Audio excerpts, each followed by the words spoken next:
Hey everyone, so this is going to be the step one video.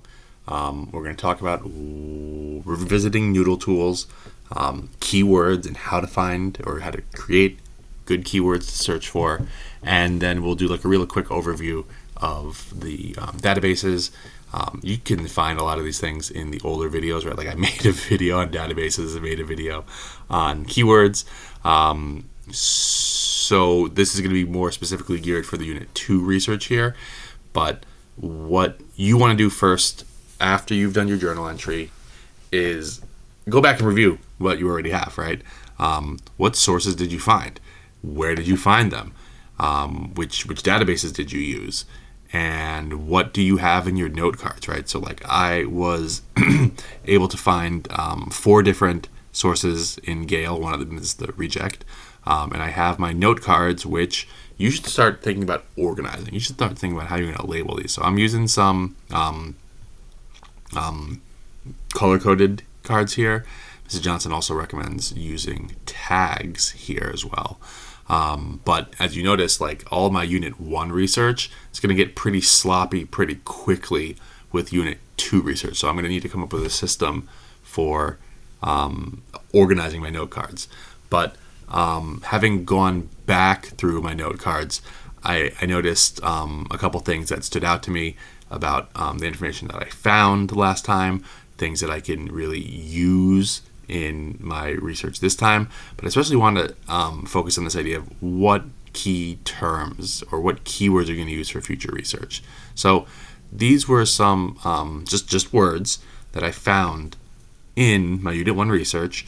And these are terms that I'm going to want to try to combine or play around combinations with for my Unit 2 research. So these were some of the terms that I found about South Africa and the establishment of South Africa during this time period that I really am going to look for. So, right, like what I will want to do is want to use these alongside some of the terms like First World War, or World War One, or the Great War, right? You're going to want to, actually, since I picked this topic, I'm going to have to look for a bunch of different things.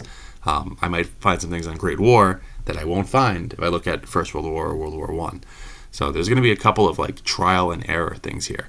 But one thing I really recommend that you do based off of your research goals, based off of what you have from last time, is make a note card on Noodletools, or just have a system of organizing it yourself where you're going to have keywords that you try, and maybe even keep track of which ones you've tried, right? Like if I looked for and I tried Afrikaner World War One, did I try Afrikaner World War One with the Roman numeral instead of the number 1? Or like, did I try like Boer and Great War? Did I try them with like Boolean operators? So this is going to be really important for, I think, everybody to do throughout the research. You want to have some good keywords, some good terms. So another way of doing this is use AI. I couldn't believe this, but I went to talk to Mrs. Johnson in the library, and she was like, you could have the students look up on AI what some good keywords would be. And I was like, why not? Let's just try it. So Magic School is the one. I don't recommend using the ones that like sell your information. But what I'm going to try to do here really quickly is just give it some prompts and see what it comes up with, because I've never done this before. So I need keywords for a scholarly research project on the connection between apartheid and World War One. This must focus on South Africa. However, also be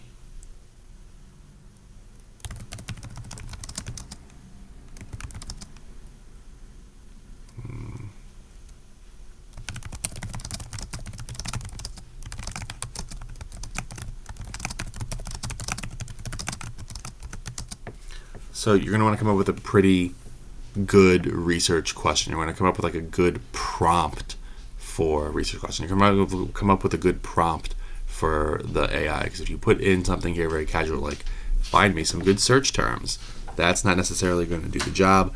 Instead, what you're really going to want to focus on here is what is your research goal, and then trying to come up with this here. So I am going to use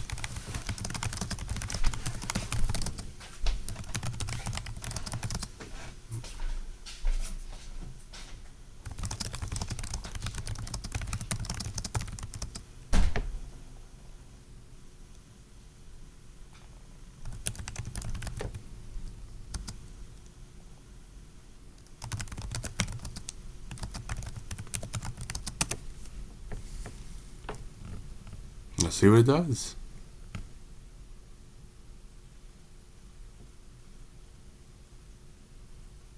Oh my god.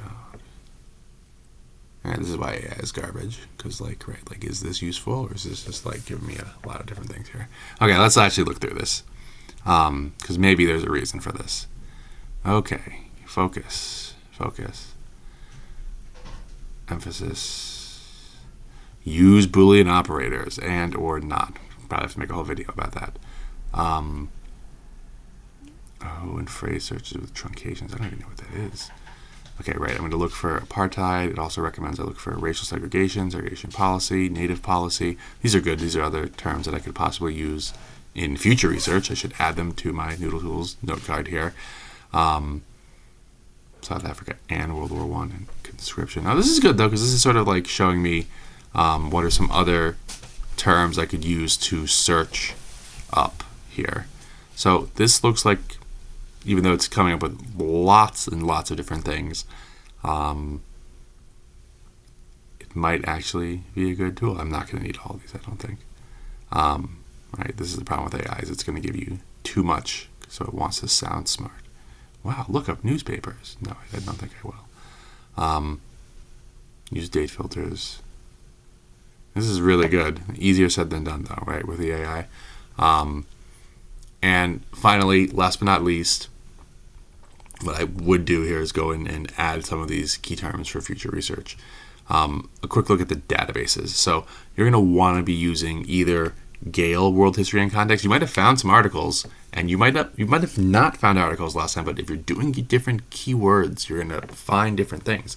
So, like, I did not type in anything with World War I last time. I might have missed entire articles that are going to be useful this time. Salem might be useful, especially there were some good primary sources there in Salem last time. And I have not used this source yet, but I'm going to try to use it just to see if it has anything that we can use this next time out. I also am going to use, we're going to have to use JSTOR. So what are sort of your options here? Gale, Salem, the History Reference Center, which I believe is EBSCO. Yeah, this is EBSCO's history one. And the JSTOR. Again, if you're on this database page, you're looking to see what is the password, click on the little lock icon, and you will be able to find that. For example, the EBSCO databases, username Harrison, password Husky #1. That's all the EBSCO databases. So, did we change the Gale one? Very interesting. JSTOR is here. Salem is here. So these are some of the databases that we can use this time. Again, finding good keywords, generating good keywords, getting better at searching up things. That is the way. Ain't no algorithm out there from TikTok or Snapchat that'll do this for you. So hopefully this video was useful, and I'll see you in class.